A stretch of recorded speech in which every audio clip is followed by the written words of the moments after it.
chers auditeurs, nous vous souhaitons une bonne année en vous disant courage et confiance. Ne perdons pas la confiance malgré les obstacles, les difficultés et les imprévus. Aujourd'hui, je vais vous raconter l'histoire de Notre-Dame-du-Puy. Oh, qu'elle est longue. En effet, Notre-Dame-du-Puy, il y a eu une antiquité. En effet, les Celles honoraient une pierre noire. C'était l'autel de l'offrande. Et quand les Romains avaient colonisé la Gaule, les Celtes, les Romains et les Gallo-Romains, comme on disait un peu plus tard, s'arrivaient, les Gaulois, à s'assimiler à la civilisation romaine. Cependant, restons à cette fameuse pierre. On honorait des dieux. Et c'était les druides qui honoraient des dieux inconnus, comme Isiris, une déesse qui venait de l'Égypte, dont on avait propagé, et elle était honorée au puits Envelé. Les druides avaient deux endroits pour se réunir, ne serait-ce que Chartres, ne serait-ce que au puits.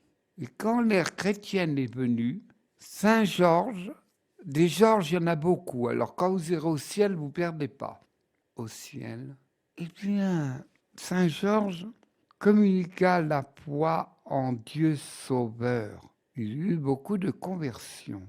Cependant, une femme, toute malade, toute fiébreuse, elle alla coucher sur cette pierre qu'on appelle la pierre des fièvres. Une pierre noire dont on ne sait pas d'où elle vient. L'hypothèse, tout reste à savoir. Mais le principal, c'est d'être guérie. Elle s'allongea sur cette pierre, toute fiévreuse, et là, dans son songe, elle vit, elle entendit une légion d'anges qui lui dirent: la mère de Dieu, la reine du ciel, veut être honorée dans ces montagnes. Pour preuve, tu seras guéri et tu auras le dire à l'évêque Georges. Ce qu'elle fit: mesdames, vous ne gardez jamais rien pour vous, vous communiquez tout de suite. Et là, Georges fut perplexe. Mais cependant, il eut des signes du ciel. C'était le 11 juillet, une neige énorme tombait. À ce mois de juillet, il peut tomber des petits flocons, mais pas une neige qui reste. Et en plus, un cerf apparut et fit le tour. Et la Mère de Dieu avait demandé, que l'on fasse une église. Mais beaucoup de saints évêques ne purent le faire à cause qu'ils n'avaient pas d'argent. Et alors, une autre fois, c'est sur l'évêque Saint-Bosy, une femme se fit emmener sur la pierre de Fièvre, la pierre noire, formée comme un autel. Et à lui ce songe, une myriade d'anges lui dit: la Vierge, la Reine, veut être honorée en ce lieu. Je te honorerai en ce lieu, et des grâces, des dons seront donnés. Elle fut guérie, et elle habite le dire à Saint-Bosy. Mais lui, un homme prudent, ce qui est normal, car il y avait beaucoup de paganisme et de croyances comme il existe encore aujourd'hui. Et là, il dit: nous jeûnerons pendant 3 jours, prier et jeûner. Et là, Bosy était un homme fortuné et beaucoup généreux. Il commença à construire une petite église. Ainsi, c'est le premier lieu où le ciel est intervenu en France. Le Puy-en-Velay et aussi Chartres, que les druides vénéraient sans savoir trop ce qui était une vierge, dont la statue n'existe plus, on l'appelle Notre-Dame de Souterre. Aussi, le Puy-en-Velay se développa, et beaucoup de pèlerins vinrent. Une petite histoire qu'on ne connaît pas et qui est très liée à Lourdes, mais surtout au Puy-en-Velay. C'était sous l'empereur Charlemagne, pas bien connu, plutôt critiqué, mais cependant c'était un guerrier et aussi un chrétien, puisque le pape Saint Léon l'avait couronné empereur. Aussi, il y avait, qu'on appelle Lourdes aujourd'hui, dans cette petite cité, il y avait un château fort imprenable sur une colline. Et Murat, un guerrier valeureux, Murat, un sarrasin, Charlemagne, avec sa grosse armée, ne put le déloger. Alors, il entoura la ville et empêcha les provisions comme les attaques se faisaient à l'époque. Cependant, il se passa quelque chose. En effet, un aigle laissant de ses griffes un poisson. Murat en profita pour narguer l'empereur. Et lui dit, tu vois, on a encore à manger. Tu peux nous encercler, nous affamer, mais nous vivons. Cependant, quelque chose se passa. Roris, l'évêque de l'époque, qui accompagnait Charlemagne, c'était les coutumes, pour pas faire des comparaisons par rapport à notre époque, on tombe à côté. Il dit, permettez-moi, empereur, d'aller parler à Murat. Soit, et là, l'évêque de Roris, du Puy-en-Velay, parla et dit, Murat, tu seras un homme célèbre, mais si tu écoutes notre suzeraine, la Vierge que mon empereur et moi-même nous vénérons, ta renommée sera grande et tu seras, on ne sait pas pourquoi, son cœur bouleversé, comme on dit aujourd'hui, retourné comme une crêpe. J'accepte d'être le suzerain de votre reine du ciel que vous appelez la Vierge. Et il se rendit. Et vous voyez à Lourdes, vous verrez le château, bien sûr il a été réformé, restauré, le château Mirambel, et l'emblème de Lourdes n'est pas la Vierge qui est apparue, c'est l'aigle qui laisse échapper de ses griffes un poisson. Vous regarderez bien l'écusson de Lourdes. Aussi, le Puy-en-Velay grandit et sa renommée fut grande.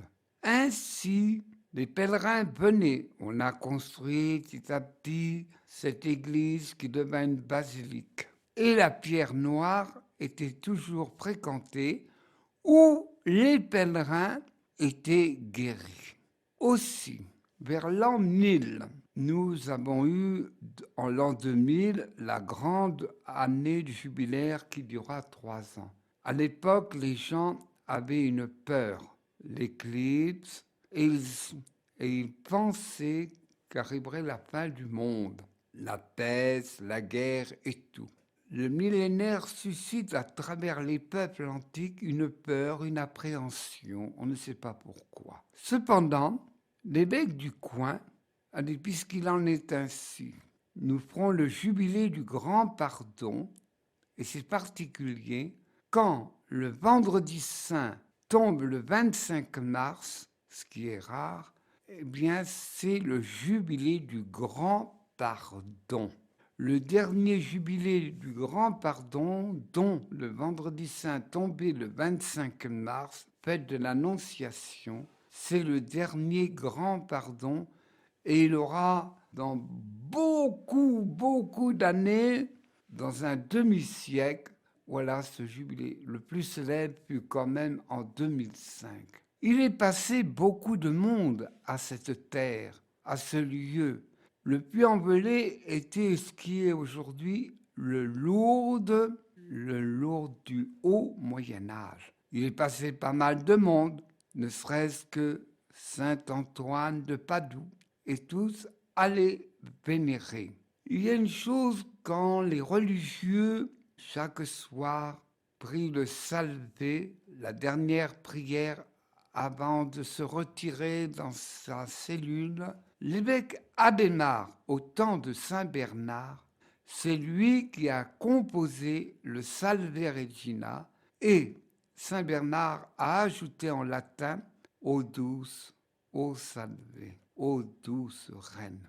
Et bien sûr, à la Révolution française, il y eut beaucoup de sagages. En effet, Saint-Louis, roi de France, avait amené une vierge. On ne sait pas d'où elle vient, si elle vient de l'Égypte et tout.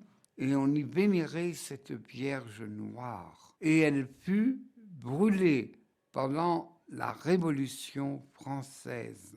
Mais cependant, pendant cette grande calamité, la guerre, le pèlerinage diminua, mais après que Napoléon Ier ait permis de nouveau les cultes, et ça redevint un essor important. Notre-Dame du Puy est très importante, et c'est pourquoi beaucoup de pèlerins y passent. C'est le chemin qui se rend directement à Saint-Jacques de Compostelle. Si vous y allez à l'été ou au printemps, vous saluerez Notre-Dame. Voilà ce que peut dire de ce grand lieu de la Sainte Vierge. Aussi, c'est paradoxal. Quand Jésus parlait, il allait au mont des Béatitudes. Moïse, quand il se retirait où Dieu lui a donné les 10 décalogues, les 10 paroles de Dieu sur une haute montagne. La Vierge, souvent, pas tout le temps, elle apparaît sur les hautes montagnes, ne serait-ce que chez nous, Notre-Dame de la Salette, Notre-Dame du Mont Carmel, et je pourrais dire qui n'est pas reconnu par l'Église, Garabandal, en haut lieu. Cela signifie ces hauts lieux de montagne, ces hauts de montagne nous portent plus à la prière que dans le bas de la vallée où il y a beaucoup d'agitation. Dieu nous parle à travers sa mère dans la beauté de la nature et aussi dans le silence où nous pouvons méditer et adorer le Dieu unique. Merci à vous, chers auditeurs. Bonne année encore une fois.